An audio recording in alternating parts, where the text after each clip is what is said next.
এই মিনি ব্লগটা last Saturday, যেদিনে আমি ভাইয়ের অ্যাডমিশন করিয়ে ধুবড়ির থেকে বাড়ি ফিরছিলাম। So hi, welcome to a new blog.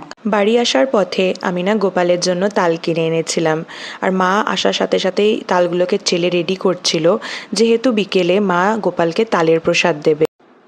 Train journey করার সময় আমি এই বড়ইগুলো কিনেছিলাম, আর আমার এই বড়ইগুলো খেতে তো ভীষণ ভালো লাগে। তারপর আমি বাড়ি এসে দেখি যে জিভার থেকে একটা কোলাবোরেশন প্যাকেজ রিসিভ করেছি, আর এটার জন্য তো আমি কতদিন থেকে এক্সাইটেড ছিলাম। এই মান্থের আমার এটা সেকেন্ড কোলাবোরেশন। প্রথমটা তো আপনারা দেখেছেনই, আমি ট্রেসেমের সাথে করেছিলাম। তারপর আমার নাইকার থেকে একটা পার্সেল রিসিভ হয়, যেখানে আমি কিছু কিছু স্কিন কেয়ার রিস্টক করেছিলাম। প্রথমেই এই সিরামটা আর সেটাফেল ক্লিনজার, যেটা আমি আগেও ইউজ করেছি, তো এটাকে রিস্টক করলাম।